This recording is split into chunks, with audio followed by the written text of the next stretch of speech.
Good evening. I'd like to welcome you all to what is the 64th Irish Times Debate Grand Final.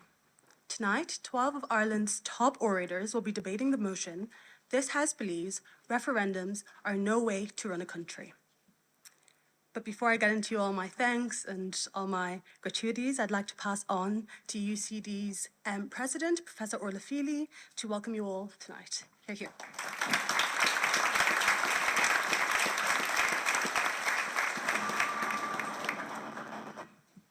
Gallagher. It's a real pleasure to be here tonight to welcome you to this wonderful event in this wonderful chamber. You cannot imagine a better chamber in which to be hosting this event. I'm delighted that we are hosting this in UCD because of the great importance that we in UCD attach to debating and that I attach to debating.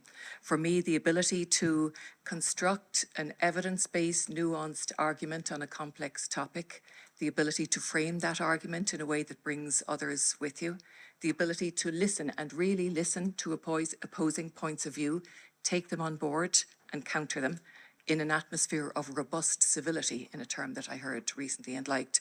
I think that it is central not only to a great university, but to a great democracy. So what you are doing here tonight is very important to us all. You are our elite debaters, and just as we have in our universities our elite athletes and our elite musicians, the elite debaters show what they inspire us, they show us what it means to debate properly, and they set an example that could usefully be followed in our parliaments, in our social media, in our non-social media, and we look forward to seeing the impact of the argument here tonight. The motion is a very topical one, a very important one. I'm greatly looking forward to being informed and entertained. I'm not looking forward to judging. I know that this is going to be very, very difficult, but I will do my best along with my fellow judges. And when I look at the list of past winners and I see the careers that they've gone on to, so those competing tonight, you can expect to go on to be enormously distinguished lawyers, attorneys general, chief justices, broadcasters, stand-up comedians, writers, in the most illustrious of examples, chair of the UCD Governing Authority. So this future awaits all of you who are here tonight. I wish you every success. It's unfortunate that it is in the context where there will be winners, because it's such a cliche, I know, but you are all winners. To be here tonight is an extraordinary achievement. So I congratulate all of you who will be speaking. I greatly look forward to hearing and learning from you. And I also look forward to seeing what the future will hold for your great talents. Gallagher.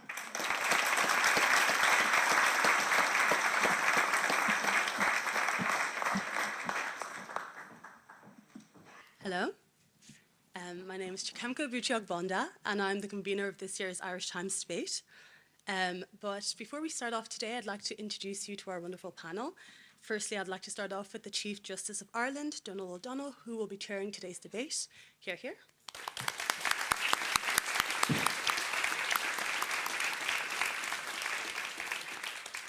Tonight we have 5 adjudicators: Ruan McCormack, the editor of the Irish Times; Professor Brent Northup, Chair of Communications at Carroll College; Professor Orla Feely, President of UCD; Reid McGrath, Director of Public Affairs, Oxfam, and the team winner of this competition in 2001; and finally, Alva Noonan, the team winner of this competition in 2023.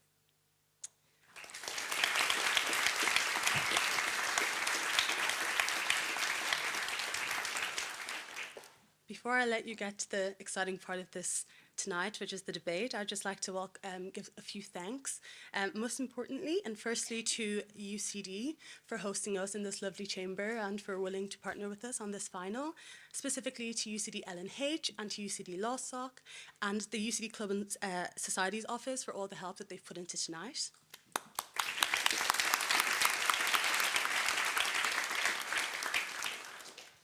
Finally, I would like to extend a warm thank you to the Irish Times for making all of this possible.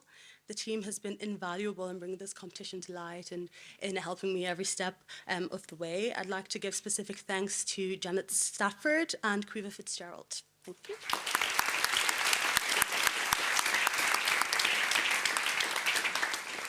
And the part you've all been waiting for, I will now hand over to the chair of our debate, Donal O'Donnell, to call on the first speaker of side proposition. Hear, hear.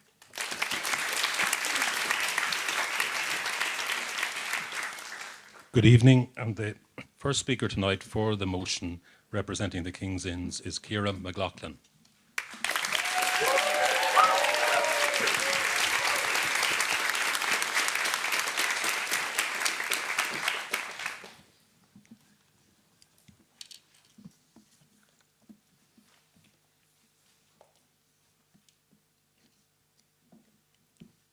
Taylor Swift may have brought you the Eras tour, but tonight, welcome to the Ciara's tour. For one night only, my partner Ciara and I are taking you on a tour of democracies all around the globe.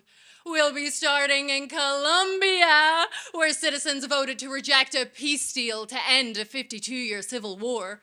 We'll then head to Thailand, where voters chose to endorse a constitution that curtailed their own democracy, before finishing in Crimea, where voters overwhelmingly decided to split from Ukraine to join Russia after being invaded by Russia. Ladies and gentlemen, tonight's debate is about referendums, and we are here to show that referendums are not a good way for a country to make big decisions. Ciara and I believe that the process is demeaning and leaves us stuck with oversimplified, misinformed decisions of a bygone generation. Our 3 points here tonight are that referendums leave us battered by the process, patronised by the proposals, and haunted by the ghosts of referendums past. First, the referendum process is demeaning, divisive, and deeply upsetting. When issues intimately affect people, it is degrading for that group to have to appeal to the public for their dignity. It was dehumanising when Australia's Indigenous people had to go door to door pleading to have their political rights enshrined in the Constitution, only to be met with a resounding and racist no vote. Even if you look at what are considered Ireland's most successful referendums, these are not issues which should have been left to the whim of the population. Putting queer people's rights to a straw poll vote was a brutish and bare way to have a conversation about marriage equality. Repealing the Eighth was incredibly demeaning when women had to appeal to the public for their basic human right of bodily integrity. And it's not even as if this campaign changed mindsets. Irish public opinion did not shift for a full 3 years leading up to polling day, but we had to plead on the streets for our rights anyway, all so that the opposition could have their reeling in the years photo finish. The opposition will tell you of the importance of voter participation, but this isn't some kind of CSPE training ground. The stakes are too high. Any deliberative process on the issue should give us the overwhelming feeling that we are tiptoeing on sacred ground, not stomping on the rights of others in the way that Swiss voters trampled on the rights of Muslims in banning mosques from building minarets. We're forever hearing about how important it is to have a say, that referendums are the most direct form of democracy. The truth is, when someone else picks the question, a binary yes or no isn't a say at all. Yes. Why is it less dehumanizing then for elected representatives to speak for minorities so that they get change in other ways rather than minorities themselves? Okay, put it this way. Do you want to appeal to every man on the Dublin bus for your rights, or do you want to put it in the hands of elected representatives and the judiciary? Because I know who I pick, and Chief Justice, I choose you.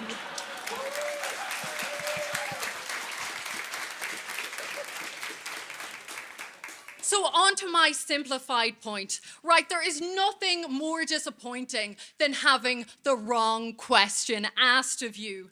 Should we keep the sexist language of our Constitution, or should we replace it with unenforceable carers' rights?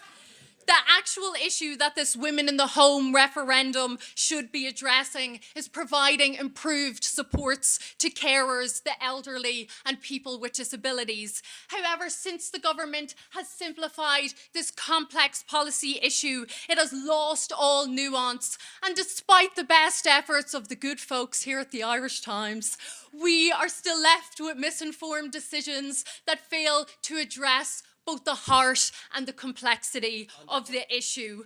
When we don't have answers to important referendum questions like what is a durable relationship and are we protecting thruples or not? The will of the people cannot actually be ascertained.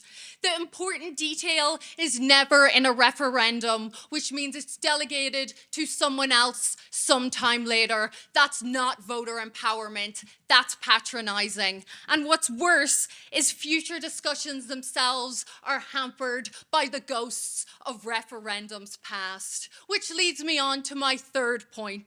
We need to realize that our issues need constant work, not one vote. Referendums are rigid and enduring, and they're designed to freeze conversations and public discourse for generations. They take a snapshot of what a limited turnout of people think at a particular period of time, and they place that snapshot outside the life cycle of the party political process, which is what happened in Scotland, where citizens are bound by an independence referendum that took place before voters knew they would no longer be part of the EU, or that iceberg lettuces could outlast UK politicians. You see, there is an arrogance to referendums. We assume that nothing is going to change, that we know best, and that we have all the right information now. And what is so dangerous about the enduring character of referendums is that we are bound by the simplified and limited choices of a bygone generation. UK citizens are stuck with the consequences of a hard Brexit, a simplified proposal that only 26% of the country actually said yes to. And us Irish people have Savita Halappanavar's blood on our hands because we were shackled to the abortion referendum that took place 30 years earlier. Ignoring our problems has never been a good way to solve them. Ladies and gentlemen, big questions don't have simple answers, and a photo finish can't define our journey. We need to keep working day in and day out. With each election and court decision, we need to face the ghosts that haunt us. Referendums are no way to run a country.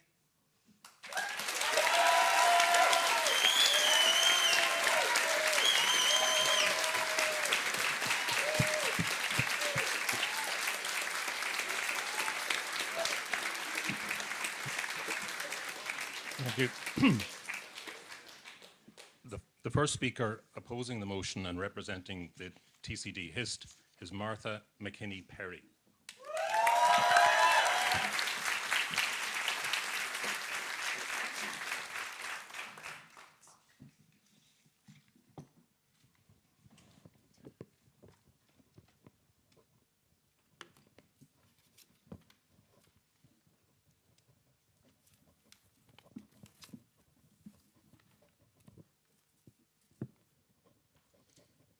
In May of 2015, the hashtag #HomeToVote trended on Twitter.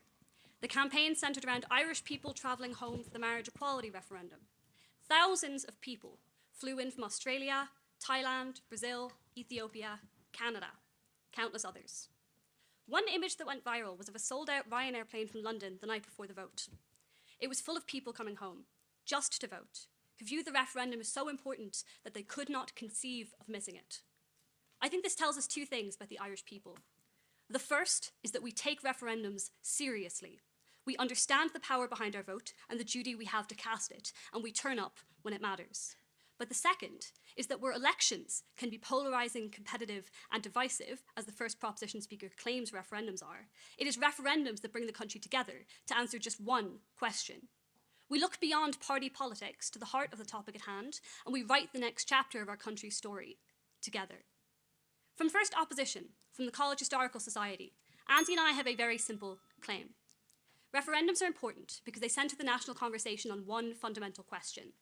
By pushing past personality politics and partisan allegiances, they invite a far more meaningful discussion on the rights and principles and pragmatic concerns that weigh on real people's hearts. We turn to referendums for questions of rights and for questions of sovereignty, for gay rights, abortion access, EU membership, neutrality, divorce. This isn't the UK. We're not talking about Brexit or Scottish independence because referendums aren't just advisory here. They are legally binding changes to the Constitution, the fundamental framework for our political and legal system. Referendums are a big deal. So when our government recognises that the decision is too big for them to make alone, or that some conversations are too important to happen behind closed doors, they put it to the people, no thank you. And in that moment, when we vote to change the rulebook that underpins the entire nation, we are running the country. Ciara says it's dehumanising to turn to referendums, that to ask people who are affected to speak for themselves. I would posit it does more wrong by those affected to continue their silence, particularly when we think about those who have been silenced in this country historically, who have been shackled by the fact it was illegal to have an abortion in this country, and you could not tell anyone about the ways that you had suffered in any way before the campaigns that arose. But what would this proposition prefer? No, thank you. Decisions forced on the population by a legislature that, despite what Ciara says, is 75% made up of men on Dublin bus or those like them. And while it may be attractive to list off failed elections from failed democracies, ballot box stuffing in Crimea doesn't make referendums the wrong decision in this country, where our democracy is pretty strong. But Andy and I believe, no thank you, that centering the national conversation on one single issue is important, because it allows those who suffer to speak out and be heard. In 2018, another campaign cropped up as we approached the abortion referendum. It was called In Her Shoes. It wasn't linked to any political party, and no individual stood to gain from it. But it forced the national conversation to engage with the real impacts of the abortion ban on the lives of real people. In Her Shoes is a collection of anonymous stories where women described in their own words their varied experiences under the 8th Amendment. Some were underage when they fell pregnant or ill. Some had abusive partners. Others were told that their pregnancy was not viable, that their fetus had not developed vital organs like lungs, and if carried to term would suffocate and die before ever taking a breath. Their doctors could not advise them without committing a crime. So scared and alone and unable to confide in most people in their lives, thousands of women took the boat to England or ordered unregulated abortion pills on the internet. And they never told a soul until this campaign, which gave them a place to speak out without risking a prison sentence. This isn't to say that the No campaign in that referendum didn't have salient concerns. I think that they did. Our claim is not that referendums only matter when they get progressive outcomes. Andy and I think what's important is the process by which we reach those outcomes. No, thank you. And in 2018, we gave a voice to countless women who had been systematically silenced. We platformed their stories and we heard their experiences. For questions like this, that's what should happen. An open conversation in the public sphere and then a decision taken together about how to proceed. And I also think it matters that these conversations are open to everyone. Another campaign, led by the Trinity Student Union in 2015, which most teams this debate will be happy about, was #RingYourGranny. The idea was that young people should call their parents and grandparents and ask them, sure. And is it not incredibly dehumanising for a woman or a gay person to have to go ask someone for a basic fundamental human right? I think what's quite important is that we get the chance to speak, and as I'm going on to explain, we give others the chance to listen. Because when we asked people through that campaign how they planned to vote in the marriage equality referendum, like that speaker, people were quick to assume the opinions of others, particularly the older generations, that they would be more conservative, more closed off to new ideas, that they wouldn't hear us out. But the result of that is that we often don't ask what they think, and we don't invite them to hear out the other side. Elections don't challenge this, and elections is all they have on this proposition, because elections are won and lost on a broad platform of different policies. But in a referendum, we boil it down to just one question, we have the space to invite everyone into the conversation. I don't think it's fair to lock people out of discussions or assume to know their minds just because of their age. Referendums invite everyone to listen, and we trust them to hear out what we have to say. And this isn't unique to the marriage equality referendum. In 2018, I canvassed across the country for a yes vote in the abortion referendum with my mum, who's here tonight. We travelled to Roscommon, to Carlow, to South Wicklow. No, thank you. And I met a lot of people my grandparents' age, a lot of people who had never faltered in their belief that abortion was wrong. Now, I'm not saying I convinced them all to vote yes through my sheer rhetorical power, but we did talk. about why people seek abortions, about desperate situations and fetuses that are destined to die upon birth, about the people who will seek less safe terminations anyway, and the risks that come with that. And that might not have changed every mind that I met, but I think it did invite people to hear out the other side, and maybe to accept the outcome of that referendum, even if they would never have had an abortion themselves. They heard us out and felt heard in return. That, to me, is what referendums are all about. Because when it comes to referendums, it matters that we feel engaged and involved in the process. We take part in the conversation, we hear the stories, we cast the votes. And we know that our voices matter. So we book the plane ticket home, we take the boat, we cross oceans and continents to be here. Because at the end of the day, we want to be part of the country's next chapter. We recognize that, as a country, for the honor that it is. Referendums are special, they are, because they center the national conversation on one question. They invite us to speak, and they invite us to listen. For those reasons, I am very proud to oppose.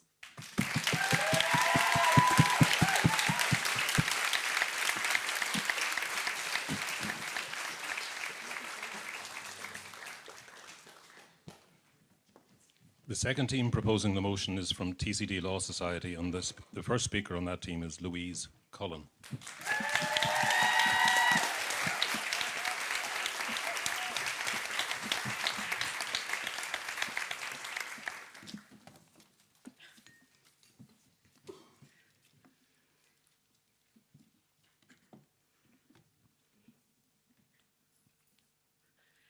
Ninart go cuir le céla. There is no strength without unity. And now listen, I know it is a little bit trite to be beginning with a seanchail, but the great thing about a seanchail is that you can't really refute it, just like the arguments Eoin and I are making tonight. Aguini Ushla, countries must be governed in a way that promotes understanding, conversation, and respect throughout society. With this in mind, the argument of the Trinity Law Society is simple. We are living in an incredibly polarised world, and if we run a country using referendums, we will amplify this polarisation, leading to alienation and leading to adverse policy making.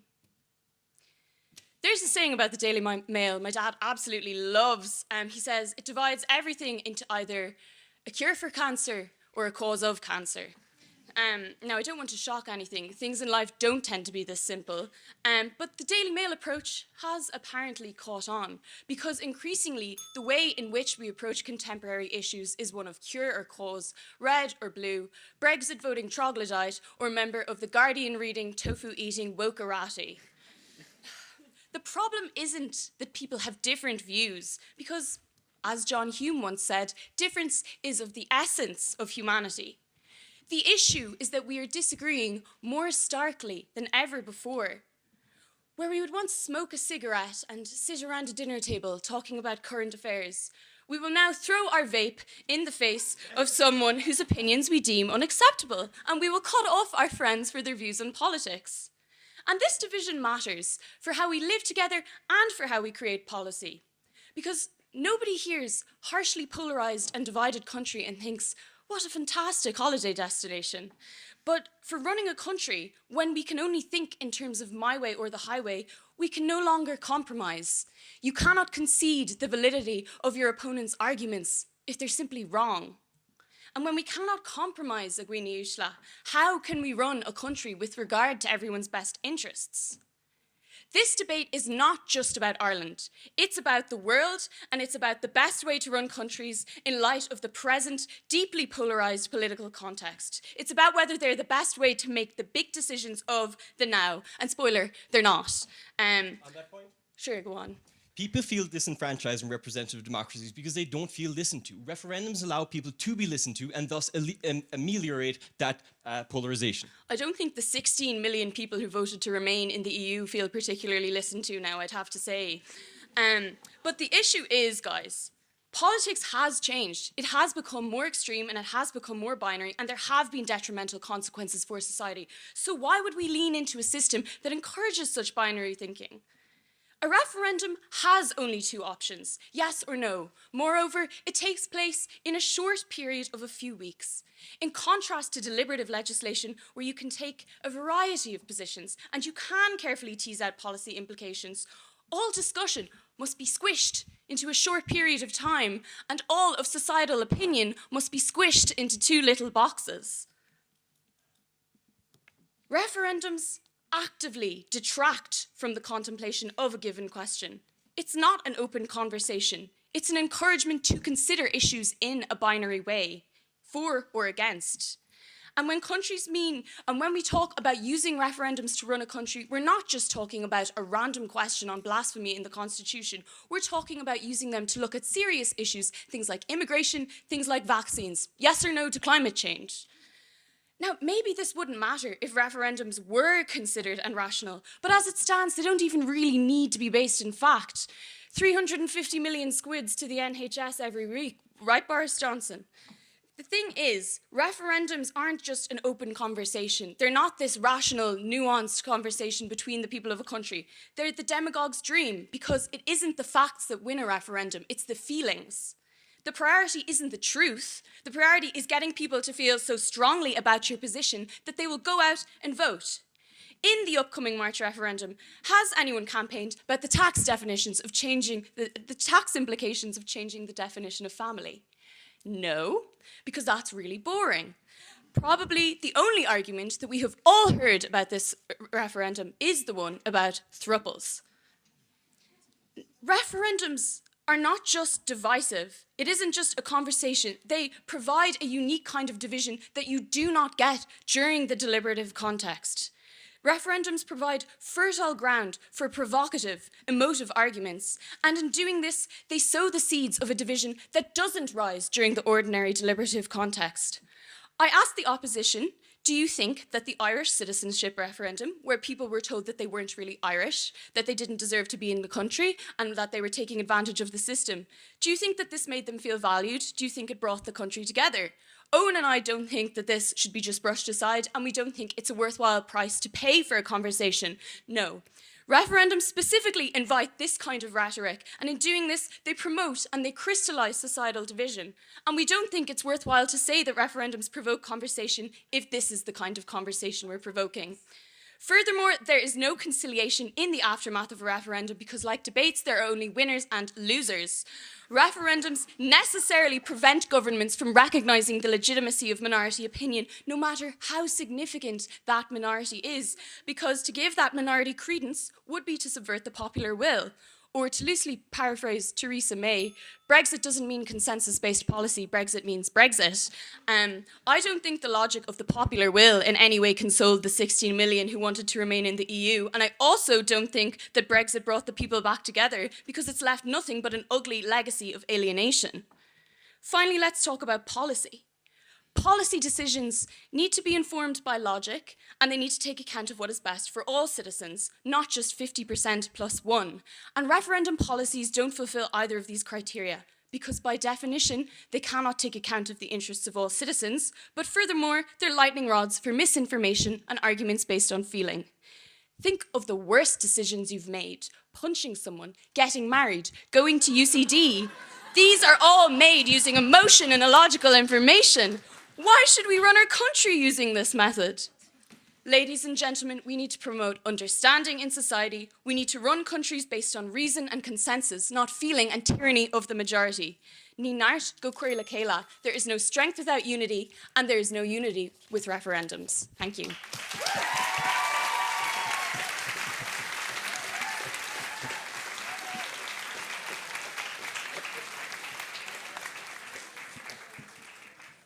The second team opposing the motion is from the Bram Stoker Club in Trinity College, Dublin, and the first speaker on that team is Stephen O'Sullivan.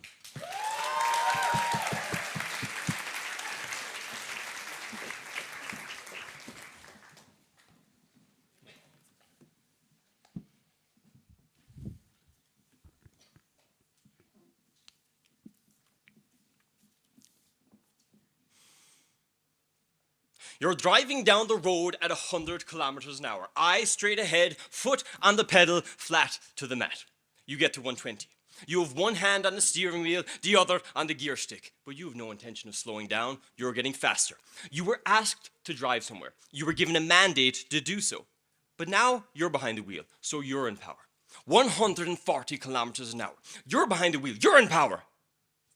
But then you slow. The engine hasn't cut out. It's Mike in the seat beside you.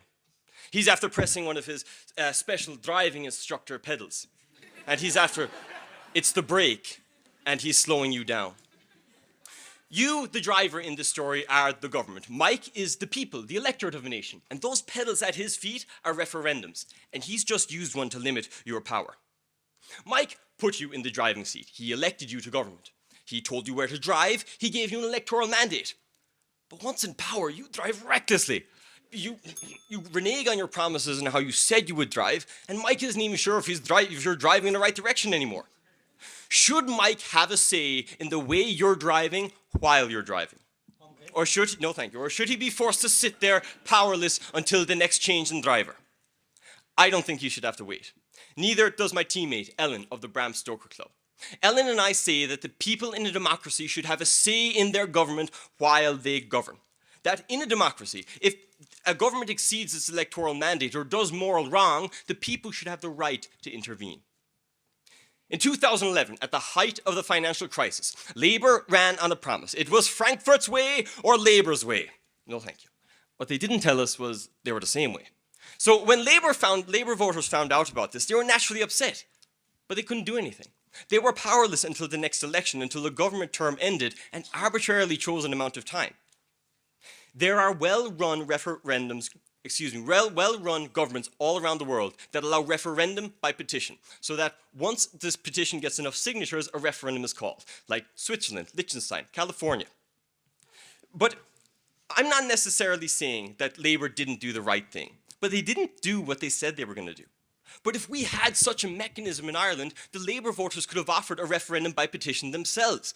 And I don't know what else is more demeaning, we've heard the proposition say, than being forced to sit in silence until the next election. 4 years, no power. No, thank you. And damage is done when trust is betrayed, like to those Labour voters. People can point at the government like a referee in a GAA match and say, "You're the reason we lost. You robbed us of our Junior B county title." But referendums aren't like a GAA match. They're like a race. There's a finish line. You vote, I vote, we all vote, and there's a decision. There's nobody to point a finger at the end. And that's why there's so much more buy-in to a referendum. Not like what Ms. Cullen was saying, and that it divides. There's much more buy-in. Take our own abortion referendum. Beforehand, 3/4 of people on either side said that they were going to accept the results of the referendum either way. But even in a more divisive one, say like Brexit, 48 to 52, as divisive as you get. But once there was a decision, everybody agreed. Brexit means Brexit. No, thank you. And Ms. Cullen said that the people weren't listened to. But contrast this to an issue that's solved by Parliament. Ms. McLoughlin was talking about how it should be left to the elected officials. But you would have 8 years of Obamacare, then years of trying to destroy it, and then the pendulum swings again. Imagine if the UK took this approach to leaving the EU. It would be I step in, I step out again, learning to dance to Lanigan's ball. But referendums make real the concept of losers' consent. Because as divided as Brexit was, imagine if that was decided by a politician the people had never seen or by a judge in a city they had never been to. With referendums, issues are solved for a political generation, and they close an open wound that would otherwise be infected with populism. No, thank you. But referendums go further. They can solve issues a generation earlier. They can speed up the car when the government doesn't want to. We heard about how, from Ms. McLoughlin, that we should leave it to the elected representatives. But look, Fine Gael introduced the same-sex marriage referendum. But if referendums weren't required for that change, do we really think that convincing the blue shirt farmers of the Midlands to support same-sex marriage would have been at the top of Enda's agenda? Referendums might not run Ireland because we believe in petitions, but they certainly jog it. And they're a mechanism for the grassroots movements that we heard to bring about change. And they would even be more so if those oppressed minorities could bring referendums themselves. I'll take a POI from first prop. If you're so into petitions, tell me about the Swiss petition petition when they banned mosques from building minarets. It was anti-Muslim. Why is that a good thing? No, that is not a good thing. And there are certainly bad decisions that come from, the people. But imagine you're driving down the M7 and the road splits. No. And the road splits between Cork and Limerick. You can make a decision, but you might make the wrong one, and that's bad. But don't make a decision and then see where your fate lands then. Bad decisions are bad, but at least in our side of the house, they have consequence. But decisions without consequence, like happen in elected governments, like what we see with Obamacare and other divisive issues, that is not an issue. If the proposition are arguing for political instability, that is not synonymous with a happy citizen. And listen, the fear that sparks the distrust on this side of the house, and that is fundamentally what the proposition side is about. It's distrust, that the people cannot be left to make the decisions because they'll oppress people, as first prop said, or they're good, but or they're good, but they're not intellectually capable. They'll be fooled by extremists and so on. But Ellen and I say that nothing is more corrosive in a democracy than such distrust. And look, Brexit has been brought up multiple times tonight. But Brexit and all of the other cherry-picked examples we've heard, those were not countries that ran on referendums. Those were countries that ran away from referendums. They were the first ones in how many decades? The first in 4 decades in Britain. No. Ellen and I understand where the proposition is coming from. They echo De Valera's line that the majority of the people have no right to do wrong. But on the proposition side of the house, they would give the government that unimpeded right to do wrong, to do moral wrong, because the courts can't intervene. The courts can only say whether it's constitutional. But in a country run by referendums, whether it is jogged on one like ours or ran on it by petition, that is a country where the people can correct the wrongs of the government. That is a country where the people can hold the government to account to their political promises. And that is a country where people can bring change for the oppressed minorities when the government would stand still. That is a country that is run by referendums, and that is a country in which I'd be proud to live. Thank you.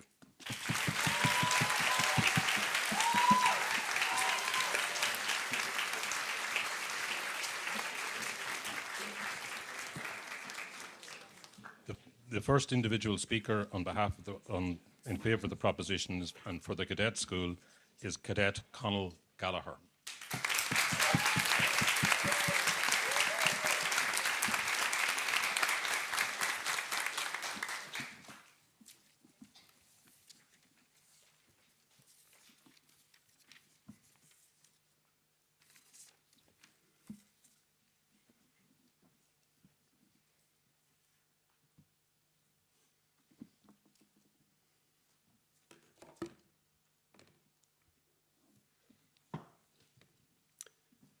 As some of you here today already know, I was in A&E last week after suffering a mild traumatic brain injury. Hardly great timing. Now, I'm not bringing this up simply to win sympathy votes, although I know years of watching The X Factor has taught me a good sob story never hurts.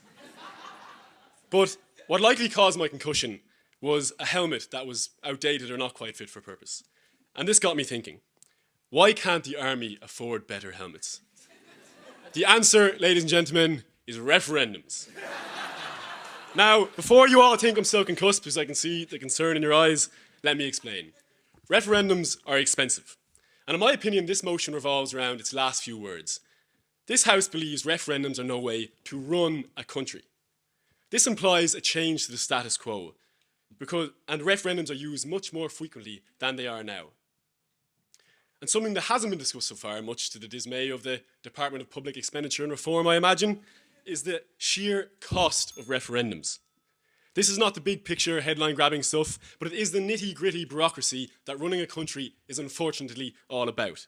And this is where I come in, because there is nothing Irish people love doing more than ringing Joe Duffy and complaining about how their hard-earned taxes are being spent. So, let's talk numbers. The average cost of running a referendum in this country is around €15 million. And with 2 upcoming referendums next month, the cost of referendums in this country since the turn of the century is upwards of around €200 million. Now, €200 million over the course of 24 years might not be an astronomical sum, especially when you compare it to the bottomless pit of money otherwise known as the new Children's Hospital.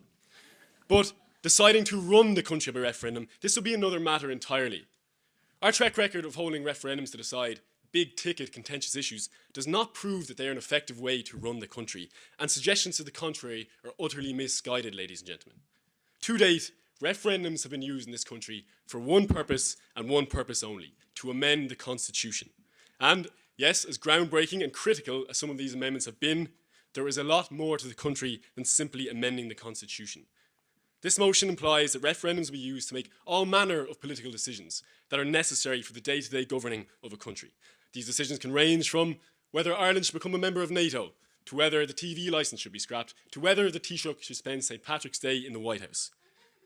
No, thank you, I'll take you in a moment. So if we were to rely on referendums to make every decision for us, we would be stuck in political paralysis and the country would be bankrupt. Now, let's say we don't use referendums to make every minute decision for us, but we expand their use to use them to allow to vote on the making and passing of laws, which is one of the cornerstones of running a democratic country. So, if you'll indulge me, let's look at the numbers again. Nearly 120 bills or proposed laws passed through the Oireachtas last year. If we had put each of these to a vote, it would have cost the state upwards of 1.7 billion in 2023 alone. This is more than our entire defence budget. No wonder we don't have better helmets. So, if we ran our country by referendum, our figure for the last 24 years has risen from a modest 200 million euro to upwards of 40 billion euro. No, thank you. Now, I will concede that if we were to run referendums with such frequency, you would hope that the process will be streamlined or made more efficient, thereby reducing the cost of each individual referendum. But having read the headlines in the news last week, be it about the RTE payment scandal or yet another budget overrun at the new Children's Hospital, the responsible spending of public finances is hardly something to be hopeful about. TD Barry Cowan suggested that in order to cut back on the exorbitant costs of referendums, we could set aside a referendum day every few years to decide on issues.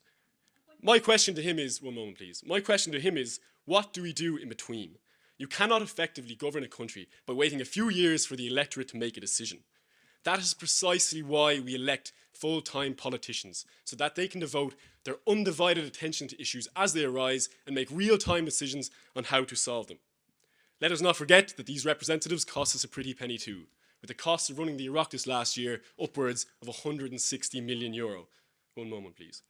So, if we already spend so much taxpayer money on our elected representatives, whose primary function, let us not forget, is to make these governance decisions for us, why would we waste even more astronomical sums of money on doing their job for them? I'll take a POI.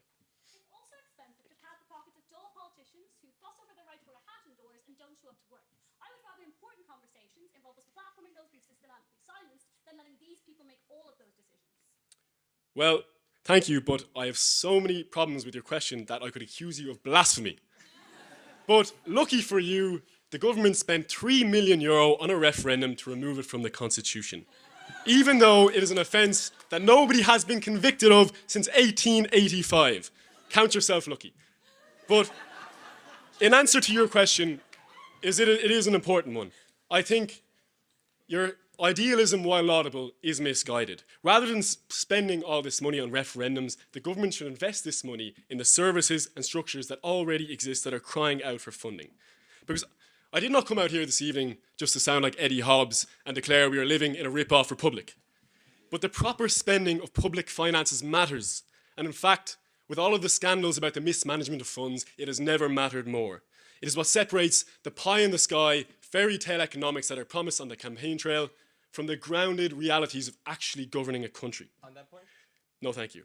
Yes, the idea of more direct democracy through referendums is seductively appealing. But in almost all political decisions, there are winners and there are losers, and we must ask ourselves who the losers are. All you have to do is look at the children's rights referendum in 2012 to see a clear example of who the losers are. The government spent €12 million on making this amendment, which was supposed to pave the way to a brighter future for the most vulnerable children in our society. However, 12 years on, and the essential child services are still criminally underfunded, depriving the most vulnerable children in this country from the very rights this amendment was supposed to protect. No wonder one human rights lawyer described the situation as Rolls-Royce promises and Honda 50 funding. The same is true for this much talked about referendum on the right to housing. This would not lay a single brick, ladies and gentlemen. So when they go and spend fortunes on printing leaflets, running expensive TV ads, and paying armies of polling staff, Think about the services that are criminally underfunded. Think of those who are losing. Think of the child who is stuck in an abusive home, who cannot access a broken care system because it has no funding. Think of the woman sleeping outside Leinster House who cannot get a roof over her head, but at least she has a piece of paper that says she has that right. And finally, think of the soldiers who need better helmets.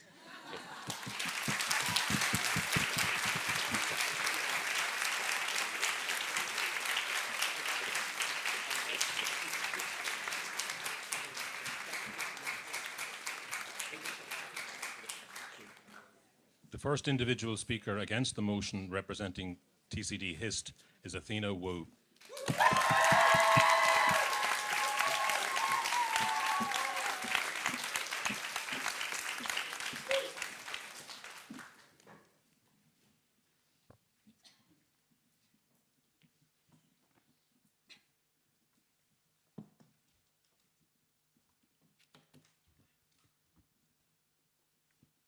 As cactus is to cacti, octopus is to octopi, and referendum is to referenda.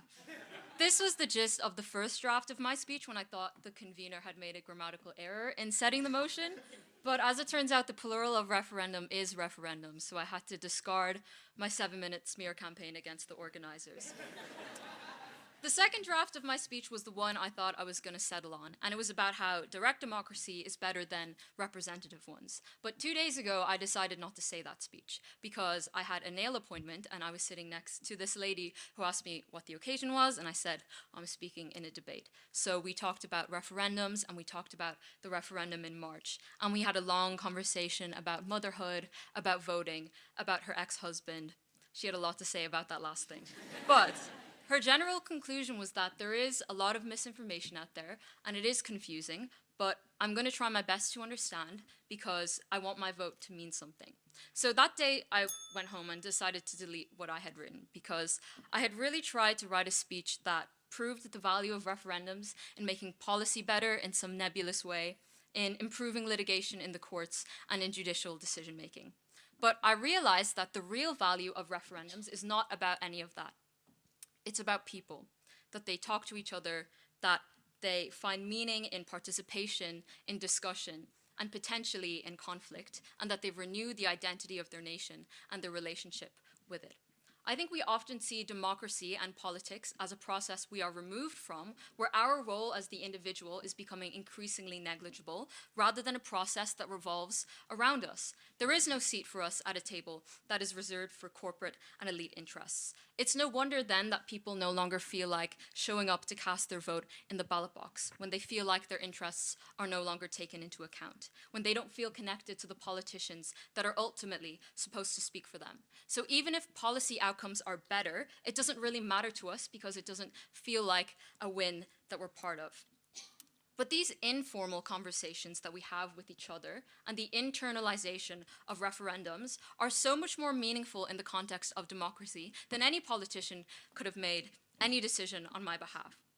Democracy is more than the debates that happen in the Leinster House. When people feel compelled to ask strangers in a nail salon what they think about certain issues, when people are compelled to engage in research about an issue they care about, all of these add to the culture of democracy in which we all are embedded. Let's talk about a couple of things that have happened in this debate. The main claim coming out of proposition tonight is that elected representatives are better because people lack the knowledge to make decisions about the country and that it is dehumanizing for affected groups. There are a couple of things to say here. The first is that I like proportional representation - single transferable vote as much as the next guy. But the alternative is probably that those minorities never get their voices heard in the first place because elected representatives just don't have the lived experience to represent those struggles in a way that resonates with people.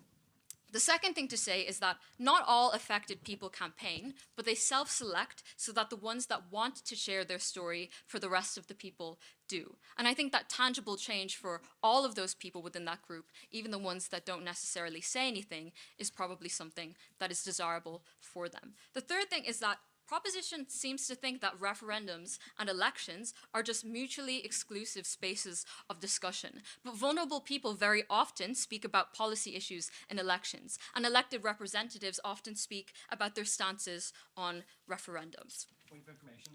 I'll take you now, yeah. Isn't the problem with referendums, though, that it's all focused on one minority? So in an election campaign, there's a diversity of issues, but in a referendum, it's all focused on this one minority, making the harm particularly harmful. I just don't think it's true to say that politicians care about every single minority, like in the world. Like that's just not what they care about or what they care to spend their time to talk about. It's probably dominated by elite interests on your side of the house, whereas on our side of the house, at least minorities get a safe space where they can actually get their voice heard.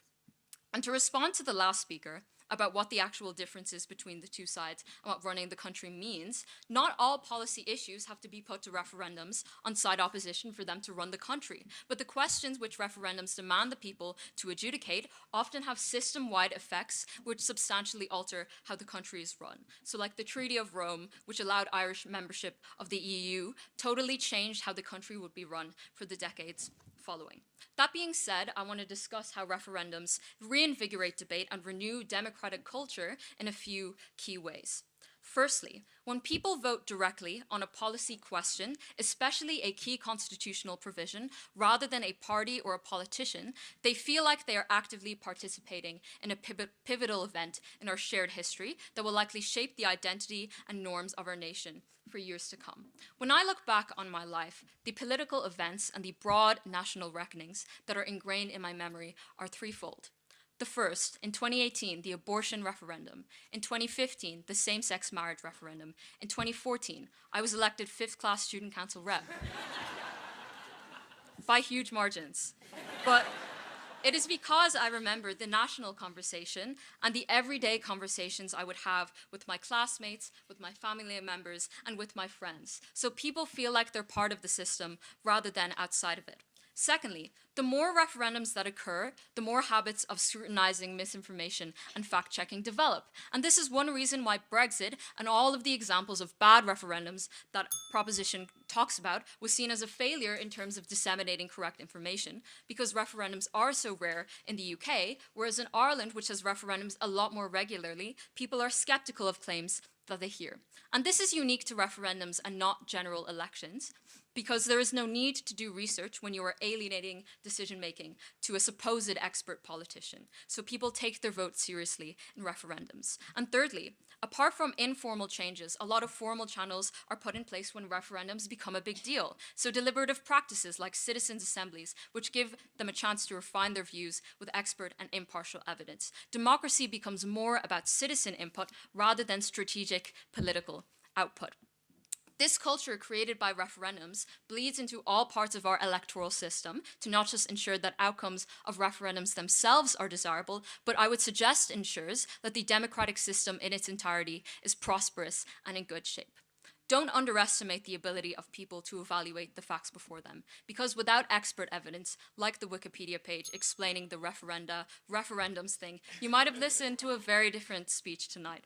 And don't underestimate the people, because that underestimation of the people of Ceara is precisely what has caused the incline in political apathy and disillusionment with the political process. Proud to oppose.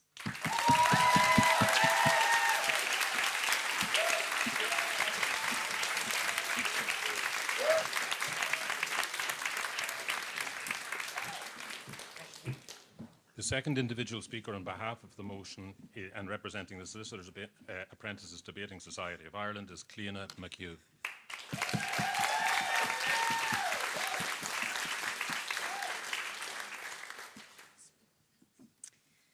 One of my favourite Irish words is Dalamalogue, and it has a few different meanings: blindness, confusion, deception.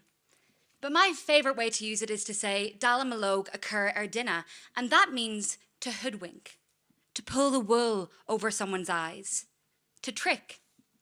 Chairperson, judges, speakers, ladies and gentlemen, to Rialtas na Héireann occur and Dalamalogue Oran, the government of Ireland are tricking us.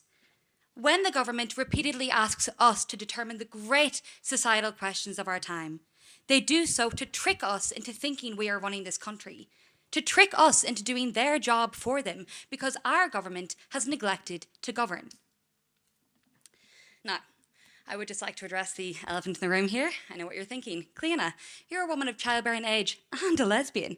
What could you possibly have to complain about recent Irish referendums? Well, ladies and gentlemen, I will complain about anything, at any time, under any circumstances. And also, this debate isn't about the joy and relief that I felt celebrating positive Irish referendum outcomes. And this debate also isn't about whether referendums are good for civic participation. It's also not about whether they're a necessary check on political power. This debate is about whether referendums are a good way to run a country. And this evening, I'm going to tell you exactly why they are not. Firstly, by explaining the 3 tricks that the government uses against us: deception, distraction, and delay. And secondly, by explaining the effect of those tricks on us. But first, I want to address some of the arguments that I've heard from the opposition this evening. Martha, you've told us that referendums bring people together. All I'm going to say is say that to my TY religion teacher, girls, because let's just say, when you talk to Sister Mary about gay rights, there's no going back, you know? Stephen, first of all, do not ever make me think of my driving lessons again. That's a horrible thing to do. And second of all, you say that referendums solve problems, and that's factually untrue. They're a box-ticking exercise that is never fully followed through on. You see that with the referendum on abortion. There's still no safe zones for women. There's endless examples, and I'll talk about them later on. And Athena, we hear from you that referendums encourage people to participate in politics. And I'm going to explain why the exact opposite is true, because the government's frequent misuse of referendums has actually dissuaded from people actively and earnestly engaging in politics in any real way. But for my first point, deception. When the government puts referendums to the public, they do so under the guise that they are giving us what we want, that they have listened to us. But the government are not listening to us. And the upcoming referendum on women's place in the home is a perfect example of this, because the Citizens' Assembly provided a recommendation which obliges the state to support care within the home. And instead, the government drafted a deliberately ineffective provision which says the state will merely strive to support those carers. And honestly, you have to admire the sheer gall of them at this point. And actually, I'm going to adopt their strive to strategy for myself. So from this point on, I'm going to strive, not to defraud the revenue commissioners. And I'm also going to strive not to be an extremely powerful kingpin in an organised crime ring. But I'll do that safe in the knowledge that if I do encounter any legal problems, I'm sure the Chief Justice here will help me out. And despite the progressive recommendation that was made by the Citizens' Assembly, the public will instead be asked to vote on a lukewarm, toothless provision. The government didn't listen to carers. The government didn't listen to the Citizens' Assembly. The government do not listen to us. Now for trick 2, distraction. And this is where the government deploys an elaborate series of smoke and mirrors. The programme for government promised the public a referendum on the right to housing. And while debating the merits of this referendum, the government distracts. They distract from the abysmal number of social homes they have built. They distract from their insufficient funding of homelessness services. And above all, they distract from the fact that it is their inaction that caused this homelessness crisis in the first place. That is no way to run a country. And for our third and final trick, the government becomes a classic clown, continuously pulling coloured fabric from its sleeve, and we eagerly watch along, hoping for something promising at the end. But it never comes. And the gay marriage referendum is one of many, many examples of this. In 2015, Irish people voted for equality, and we are still waiting for that equality to come. Today, 9 years post-referendum, the vast majority of children in gay marriages still only have a legal relationship with one parent. Yeah. This is exactly one of the things we are voting on in the March 8th referendum this year. I'm not sure why these referendums can't be used for good things, like bad cases like this that we ought to fix. The referendums can be used for good things, but the problem is the government is hearing that there is a will from the people to change something, and the government do not follow through. So the abortion referendum or gay marriage is a perfect example of that. The people spoke very loudly that they wanted equality. The government delayed, they didn't listen, they didn't put this into action. It's not a good way to run a country, it's not a reliable way. On that point? No, thank you. On that point? No, thank you. God, girls. So, the government has heard our years-long calls for robust legislation which puts the equality that Irish people voted for into action, and the government, Martha, chooses to delay. It's not our government. It's our government, not our people, who are standing in the way of equality, and that is no way to run a country. And finally, I want to talk about the effect of this trickery on all of us, because the government's misuse of referendums has profoundly anti-democratic effects.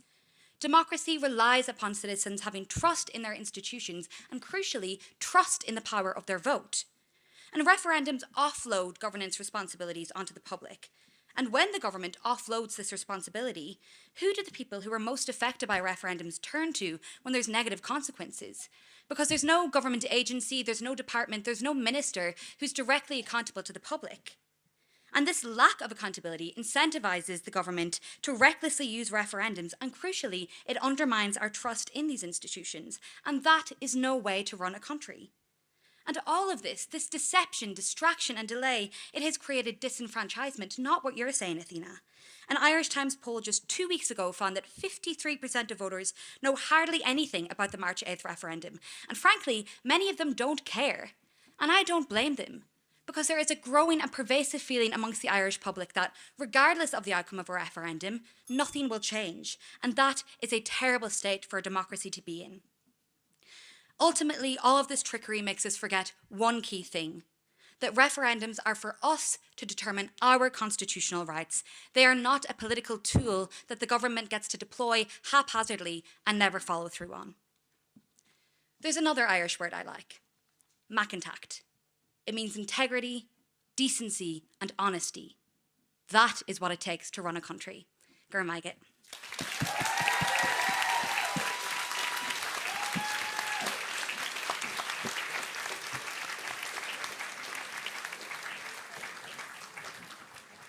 The second individual speaker against the motion representing TCD Phil is Matilda Brewe.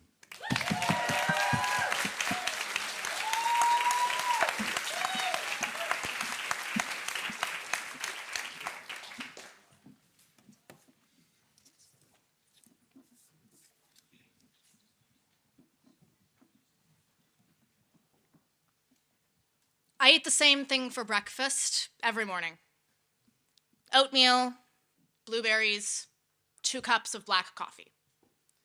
And it's such a simple ritual, but it means a lot to me, because I'm the one who chose it.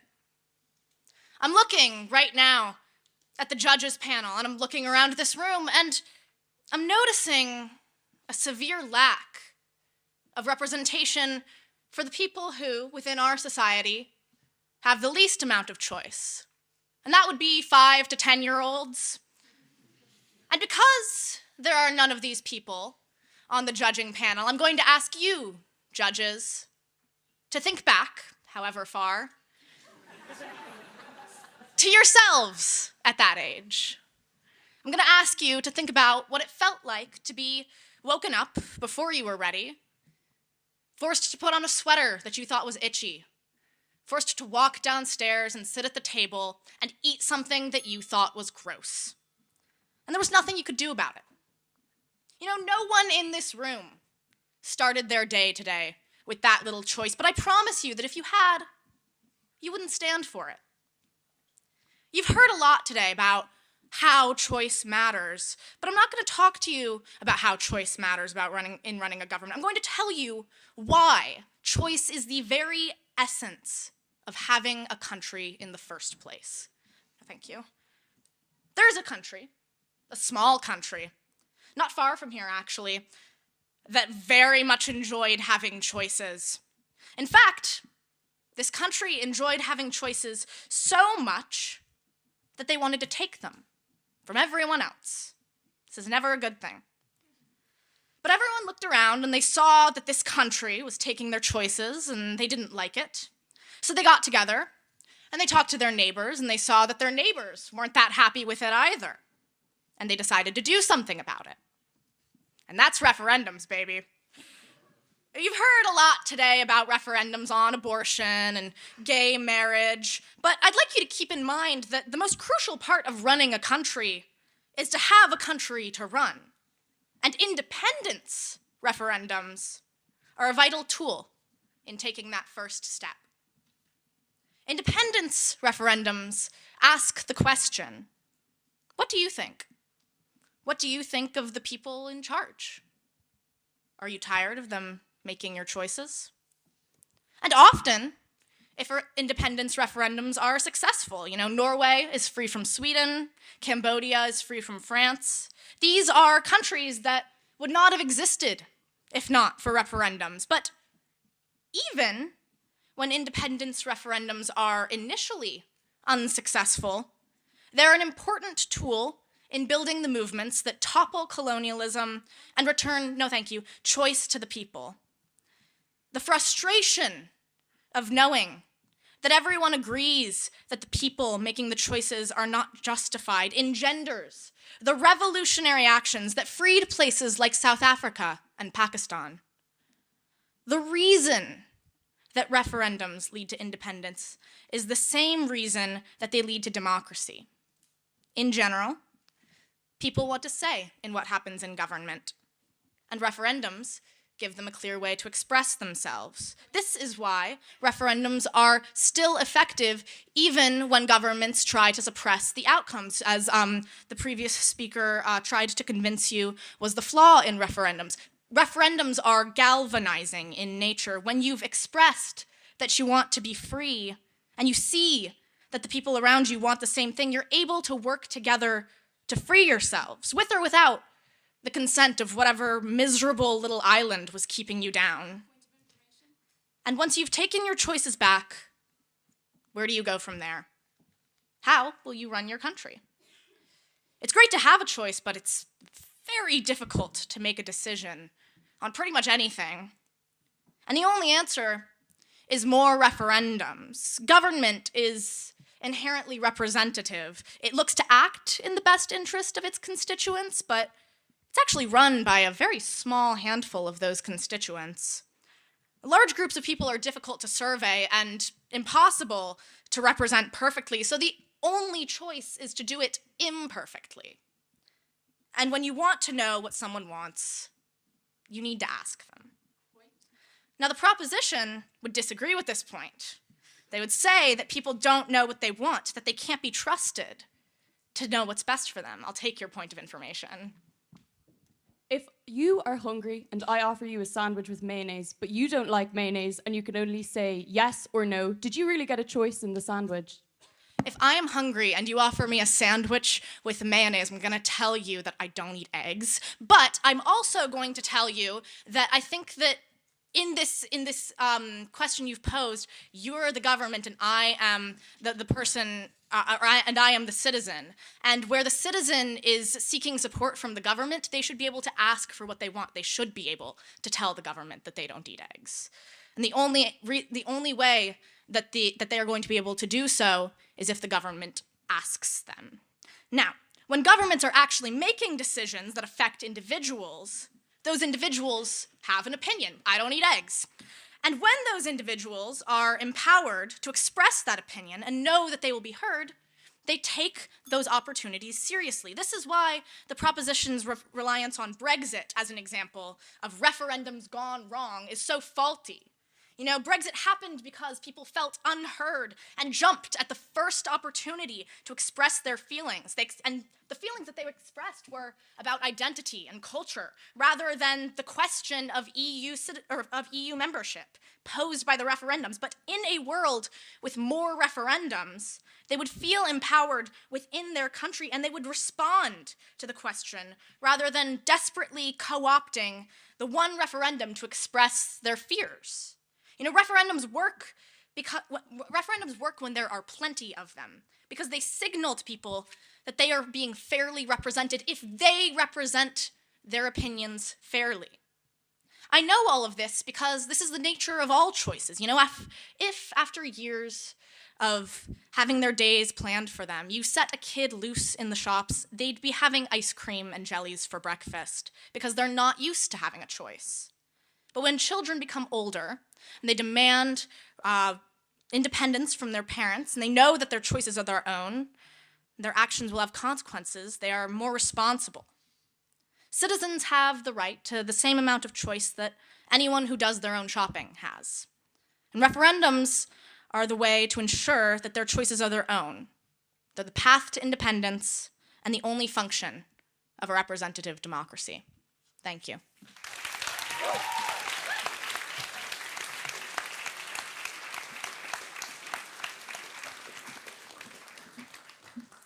The second speaker on the King's Inns team proposing the motion is Ciara Tonna-Barthet.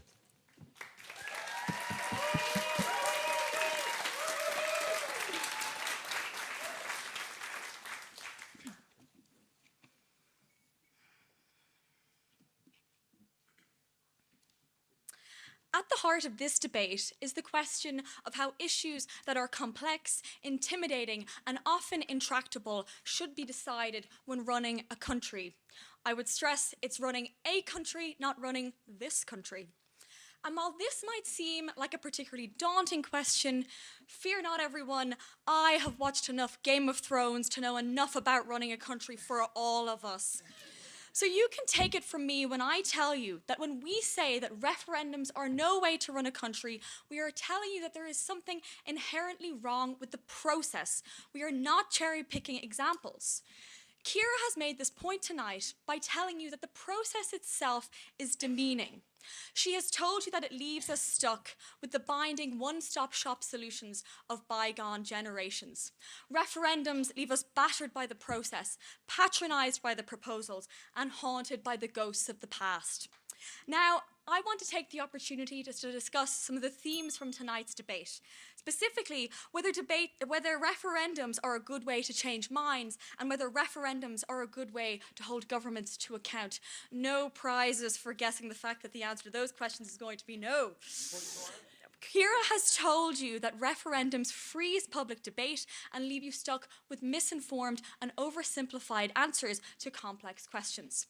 In response, the opposition have pointed to the fact that you are directly involved means that it helps change minds and that it helps hold governments to account. But Ciara and I question the extent to which you are actually directly involved. We don't think that voting for abortion was the example of revolutionary France that first opposition seemed to think it was. This referendum happened at the end of a long arc of change, when society was ready, when the work was done, when the hearts and minds had already been won. Referendums give us a photo finish. This is because referendums are most commonly put by sitting governments, when the sitting government thinks it's a good idea to ask you that question. And this is happening today when we are only answering 2 of the 3 questions put forward by the Citizens' Assembly because of a veto from the government. And sure, you can always vote against the question put by the government, but there's nothing to stop the government putting that question to you again until they are happy with how the debate has been frozen. And we saw this with the EU neverendums, when the government said, oh, you will vote for EU integration, go on, go on, go on. By the time you vote on a referendum, the issue doesn't matter. It's being wielded as a political tool. And again, this is happening today when Fine Gael want you to remember that although under them you may never be able to buy a home, at least the woman's place is no longer in the home. The problem is that the issues Ciara has spoken about, the freezing of public debate, the simplification of issues, can be capitalised on by the government under the guise of a direct democracy that is not that direct and that lacks the checks and balances of a representative democracy. And although second opposition think referendums are a good way to hold governments to account, we would say that at least representative democracy has checks and balances. We saw the disastrous effect of referendums in Turkey in 2017 when they were used to expand the powers of the president, and we saw it in Germany when an infamous Austrian with a mustache used referendums to disastrous consequence. So when the other side tell you how great it is that you're directly involved, ask yourself who is pulling the strings that allows you to make the decisions to simplified questions that freeze debate. I'll take a point of information. Yeah.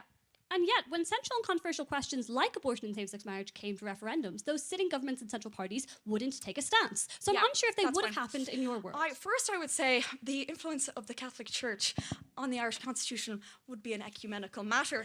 But to actually answer your question, quite frankly, abortion and gay marriage has been legislated for in other countries.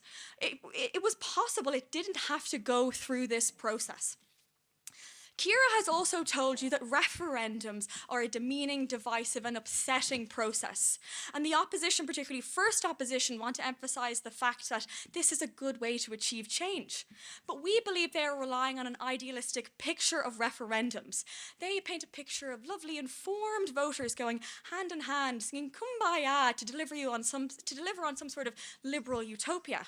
But this is simply not reality. Referendums are not unifying. They are polarizing, and you can look to Brexit as an example of this. And there is no guarantee that referendums are going to deliver on the liberal ideals that the opposition have relied on.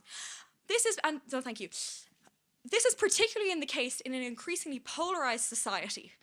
And voters are not always informed. The greatest newspaper of all times, the Irish Times, has told us that voters know hardly anything about the upcoming referendum. I'd stress we make the Irish Times joke to appeal to the Irish Times representative in the judging panel. And I would also say on this point, I have in fact bought, read, and enjoyed Mr. McCormick's book on the Supreme Court. So, when we remove the idealized picture, what we're left with is the fact that referendums give you a false idea of yourself. They give you an idea that you are some sort of Roman emperor who's allowed to say thumbs up or thumbs down to people's rights. And they give you the false understanding that that is where your responsibility stops.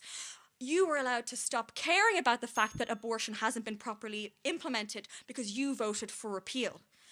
Referendums put people's rights on the line. They simplify issues and they put people through a brutal campaign. Also, at the end of the day, we can pat ourselves on the back and have a photo finish. Now, ladies and gentlemen, our Ciara's tour of referendums is drawing to a close. Don't sound so disappointed. But before the curtain is drawn, what's left for me to say is that Ciara and I believe that you should reject tokenism, that you should banish the ghosts that haunt us, and that we should tackle the challenges that face us. We should focus every day, not just on the days when we have referendums, on building a country that we can be proud of. Ladies and gentlemen, Ciara and I believe that referendums are no way to run a country. Ciara Malgat.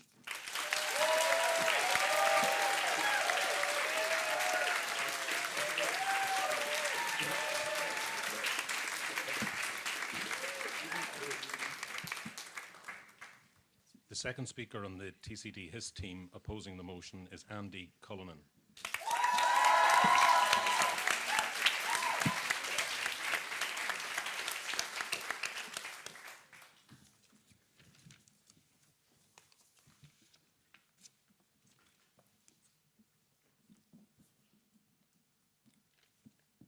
Chair, adjudicators, ladies and gentlemen, referendums are special because they centre the national conversation on just one question.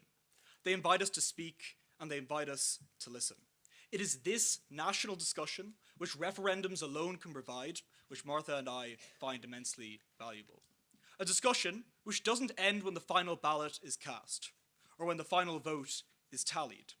Some of the most profound conversations about referendums occur after we see the results. It can be genuinely shocking to discover that 70% of people in your country support abortion access. Teenage pregnancy is terrifying and isolating, I should know, particularly in a nation where women were locked in mother and baby homes for generations. Hard tonal switch. In such a place, confirmation that most people support your decision to seek a termination can be liberating. But this isn't only true for those who voted in the majority. There's been discussion tonight about minority rights. The proposition have argued that the process of enacting referendums can be difficult for those who have to speak out in search of their own dignity, for those who need to try to get the national question to focus upon them.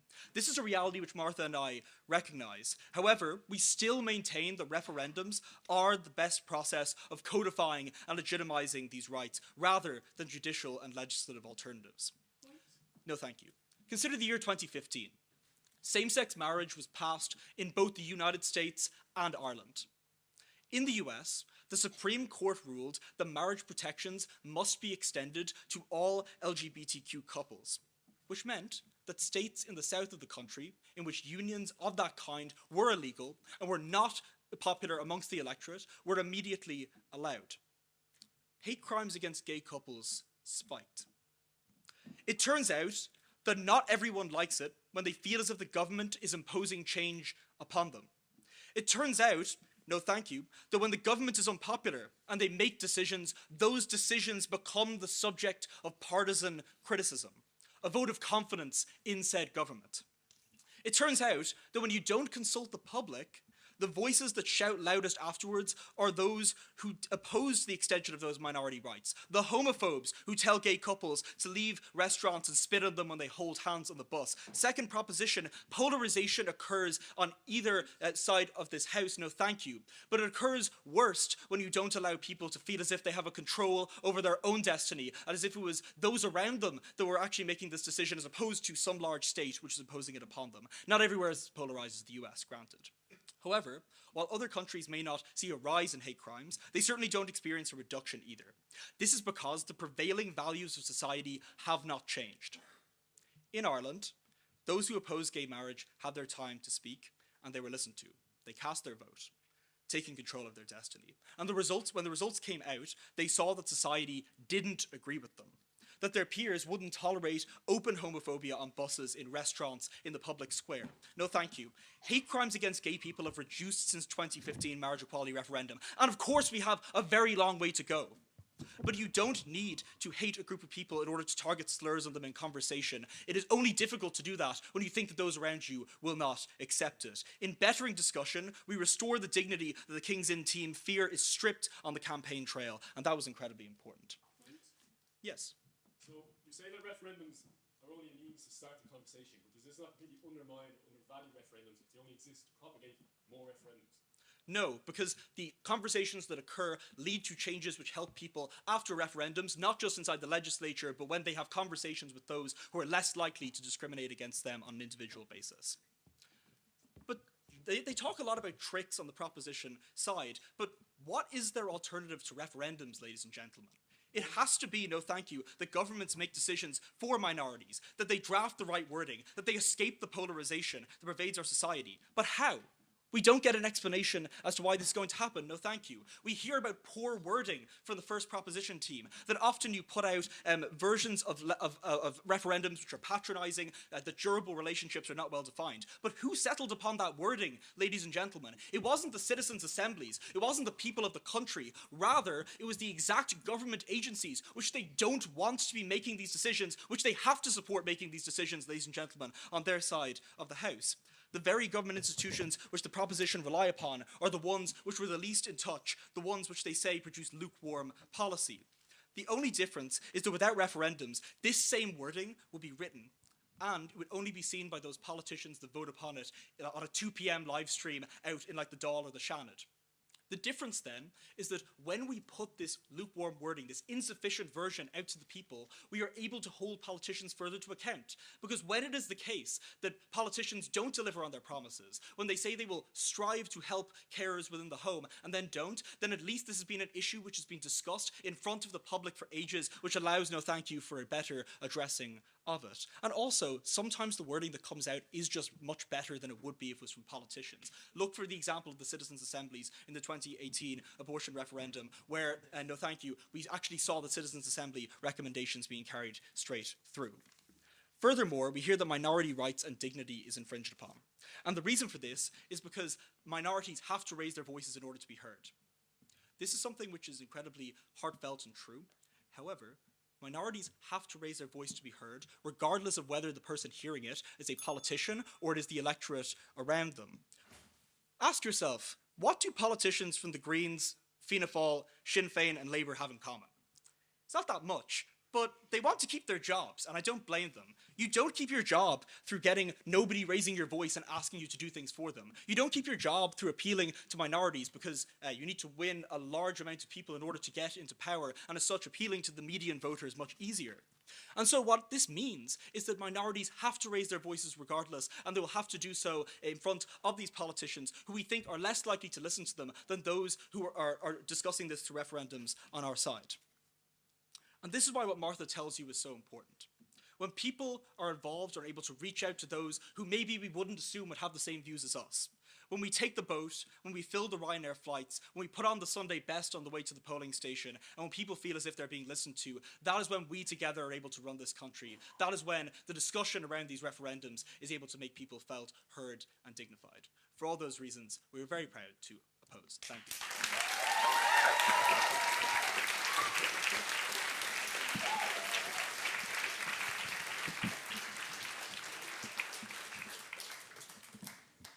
And the second speaker on behalf of TCD Law Society proposing the motion is Eoin Ryan.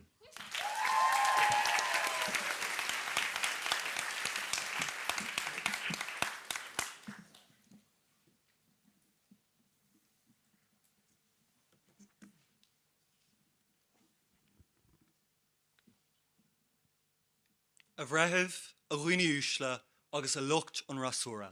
Is Misha O'Rian, and I am delighted to be continuing the argument of my partner Louise on behalf of Trinity Law Society. We've heard a lot about referendums tonight, and the debate has certainly been complex and warm in equal parts. To add to the confusion, you've all come to a debate in UCD, and you've found the students are charming, intelligent, funny, handsome even, some might say. That's what's going to happen when you invite a bunch of Trinity students out to Ireland's second best university. However, there should be no confusion about what matters in tonight's debate.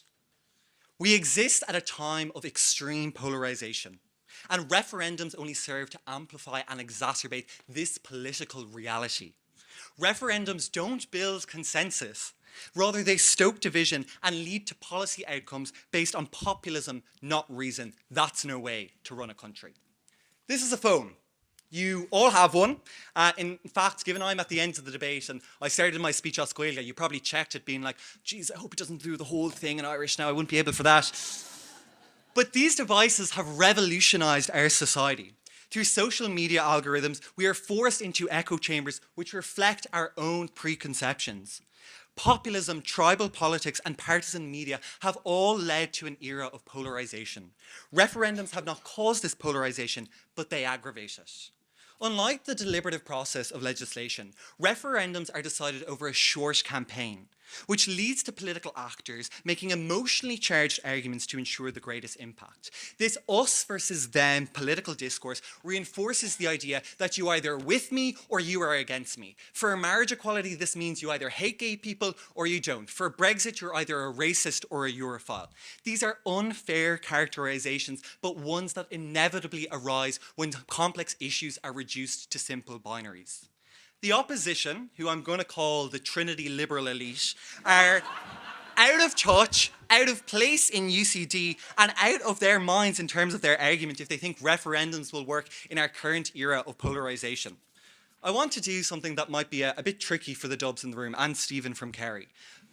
But imagine for a second you're in Cork.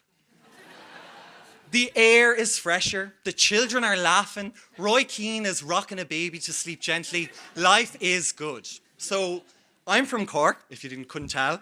And I remember driving into school one day. I was only a first year at the time. And as we were driving along, I looked out the window and there was a poster with the words, "Children deserve a mother and a father. Vote no." And as a young gay teenager struggling with his sexuality, let me tell you, that didn't feel too great. When my identity was debated on national television, on radios, through literature posted into my own home, that didn't feel too great. Marriage equality was not one big party in Dublin Castle. Gay men and gay women who got on the bus the next day could look around and know that 1 out of every 3 people on that bus voted against their rights. Now, you can turn around and say, well, there was majority support and gay marriage was a necessary debate. But what was gained from having this as a referendum? Deliberative democracy promotes compromise and consideration, where referendums crystallize political positions into stark binary manners that leaves no room for nuance so we can understand the other person's position. Referendums are not consensus building, rather they encourage tribal debate and based on emotion. Polarization is building a society where our social circles are becoming a mirror reflection of our own beliefs and exclude others of differing views. Yes, Stephen? Populist leaders like Trump survive on the narrative that it's the political elite establishing. Our side gives it to the people, but your side, as the status quo proves, leads to populism. Trump is the perfect example because Americans operate a binary political system just in the exact same way of referendums. This is not normal. We need politics to be a place where people can come together and discuss opinions. We need to tolerate difference, and I hope my sister is listening to this part, but family tension should arise over who's mom's favourite. It's obviously me, not political differences. If we are to build a strong society, we need to appreciate the reality of our connection with our fellow citizens, not augment binary positions. Referendums are divisive and the opposition know it. I was perusing the Irish Times website the other day, something I often do, for only €2.25, a great deal, might I say, Mr. McCormack. But they had polling to show that immigration was Irish voters' top concerns. If referendums are such a fantastic way of governing a country, why has no one on the opposition advocated for a vote on the most politically salient issue of the day? That is what Mr. O'Sullivan forgets. If we use a petition-based system for referendums, anything can be voted on. I would love to hear the opposition's argument on why we should have a referendum on immigration, on asylum seekers, on trans rights. They won't make this argument and they shouldn't make this argument. No, thank you. Because they know it would be an incredibly divisive and damaging action for our society. Ms. McKinney-Perry argued that referendums allow us to have conversations on important national issues. But do we need referendums to do this? Has anyone here heard of the economy? I'm seeing some nodding, so we're familiar with the concept. Climate change, water charges. There's Mike's pedal, Mr. O'Sullivan. Elections, protests and demonstration. That's how we change the government. No, thank you. Now, we don't need referendums to spark public discourse. And in fact, the national conversation that referendums do promote is one based on emotive arguments, not on reason. If we want policy based on careful consideration, referendums shaped by polarization cannot provide us with this. Brexit is the archetype of an incredibly poor decision based on emotive populist arguments, compounded by polarization, leading to a policy choice devoid of consensus and reality. Mr. O'Sullivan, this is not a choice. This is not a question of choice or distrust. It is a question of whether voters are being given an informed choice. Chief Justice O'Donnell, I know you've been mentioned a lot tonight, but I want to make it abundantly clear, and I think it's a thundering disgrace that the opposition would stand over this. But the 2011 referendum to reduce judges' pay was an absolute disgrace, and I want that on the record.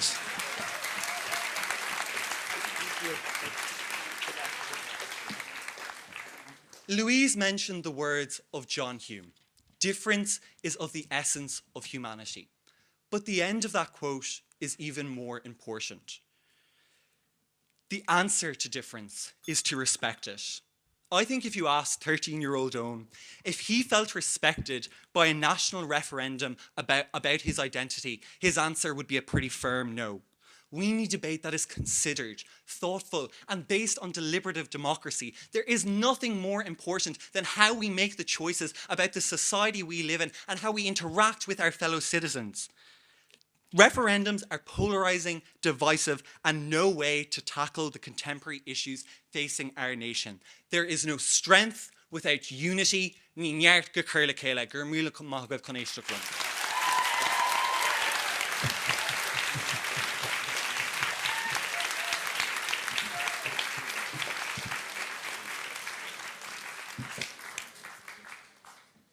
And the second speaker on behalf of the Bram Stoker Club TCD opposing the motion, and the last speaker tonight is Ellen McKimm.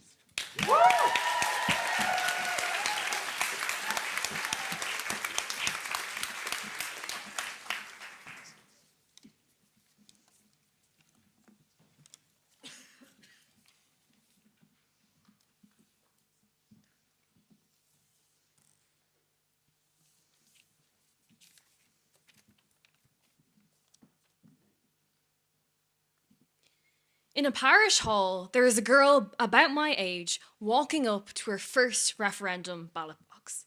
It is not her first vote, however. That was for a general election. But her first and second votes were called for recount, and her ballot went to her fourth choice. What followed was a government coalition and a programme for government that was a marked difference from the manifesto she voted for. Her vote was diluted and it was distant. But today, her vote in this referendum feels more direct, a yes or a no. Because what is important about Stephen and I's case this evening, and what is important about that parish hall and this room, is that 3 out of every 4 people in it are willing to accept the outcomes of referendums, even if they do not go their way. That is powerful in a time where we have heard about the polarization and division that penetrates so much of our social discourse. It is a mechanism to which most people stand behind and most people are willing to accept, even if it does not go away, or it does not go their way. Because what those voices and mine echoes this evening is when we put our trust in the people, our faith is rewarded. Because we all know the commonly touted phrase that democracy is for the people, by the people, of the people. But it's not for the people, by the people every 4 to 5 years. No, it is something that people should engage in every day. That is the idea behind our democracies. It is not the select few who are voted on a mandate 4 years down the line until they're able to be held account. Rather, there is limits to how much our representatives can truly ever represent the people of this country. And where there is division and polarization, referendums offer us a bridge. They offer us the chance to debate, the chance to provide permanence and stability in a nation that would otherwise have to wait longer, allowing divisions and polarization to fester and penetrate further in the hearts and minds of people of this country. Because it is that apathy that we so often see in our societies that is not applicable in the case of referendums. Because what side proposition have failed to recognise is that it goes beyond party lines when we discuss referendums. It escapes a lot of that rhetoric. It is not a paternalistic government deciding the fate of a nation. Rather, it is people like me and you walking to a ballot box and accepting that social change. Because while it is condescending as a woman to have to put our rights in front of the majority, it is more insulting to have those rights removed. And that's exactly what happened in Roe v. Wade. When we push liberalisation on people who are not ready for it, who do not vote for it, and do not buy into the process, we are much more likely for that to be rejected or rolled back. Rather, when the will of the majority and when people stand over it, the process leads to not only better processes, but also better outcomes. It is processes like citizens' assemblies that frame the questions of so many of our decision-making today. Stephen discusses this when he talks about how politicians might not be willing to legislate for same-sex marriage, might not be willing to paint their colours to a mast for controversial topics. So they put it to the people. This is so fundamental because it allows people to engage in things without politicians risking their political careers. It is this mechanism that is so fundamental to our democracies. Because people, what side proposition have forgotten to remember in tonight's debate is that people have the right to be wrong.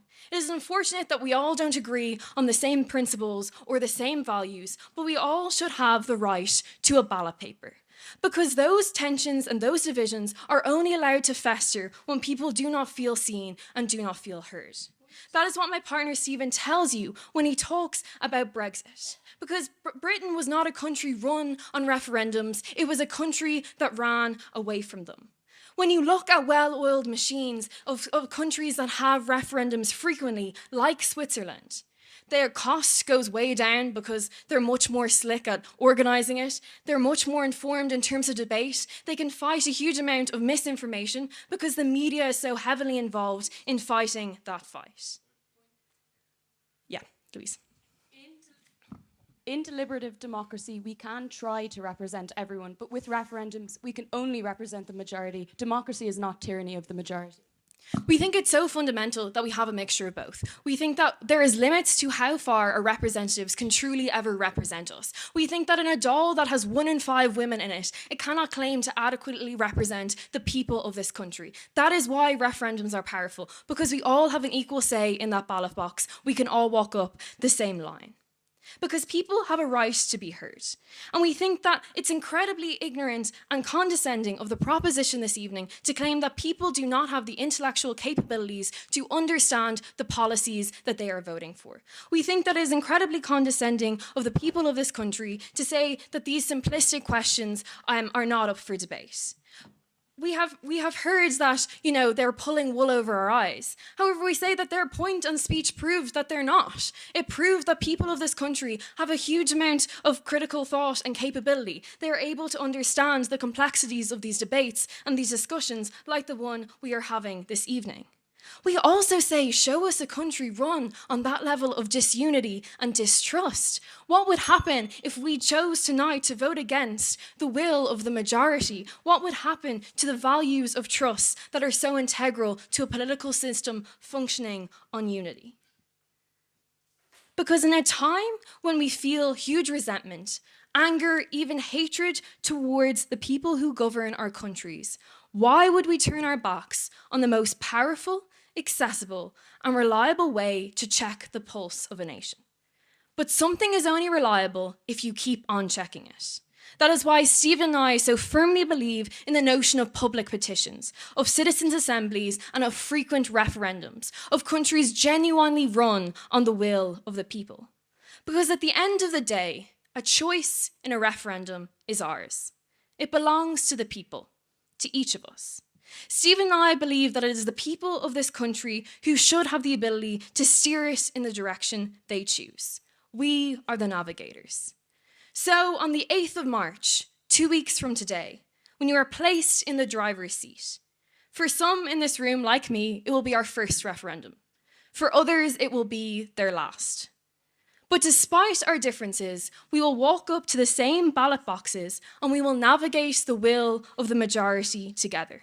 It is a country run on those values of trust, of unity, of democratic integrity that Steve and I so firmly defend in tonight's debate.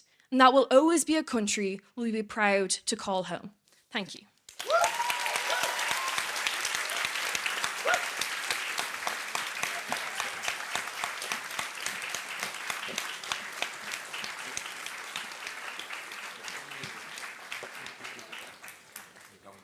I would like to thank the speakers for their fine words and indeed what was a fine debate.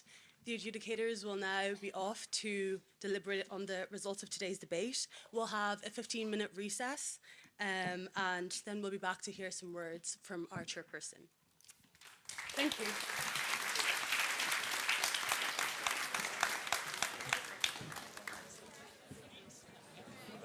The runner-up in the individual category for TCD Hist is Athena Wu.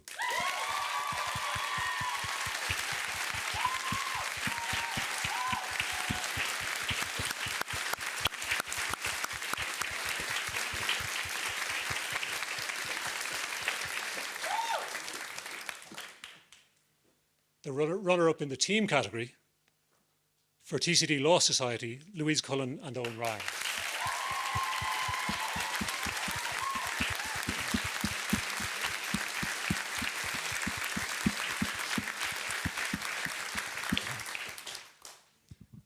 The winning individual is Cleona McHugh of South.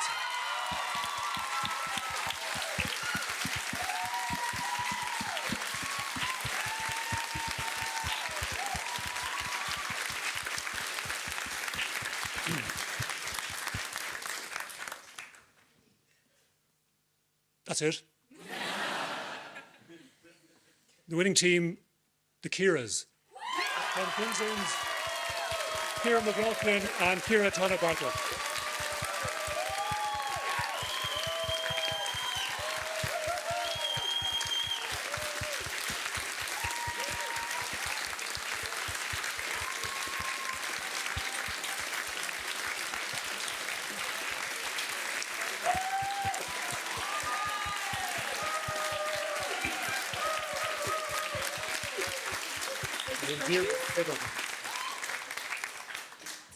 So we'll hand out trophies now. So if the Chief Justice and Ruin would like to do the trophies with us. So we'll start off with the team runner-up. Oh, sorry, no. Oh my goodness. We'll start off with the team individual winner. If you'd like to stand up. Yeah.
No, you're good.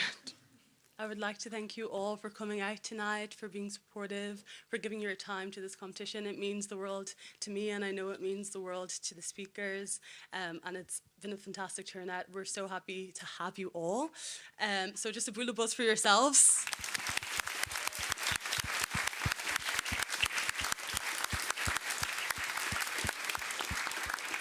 Thank you so much for coming out.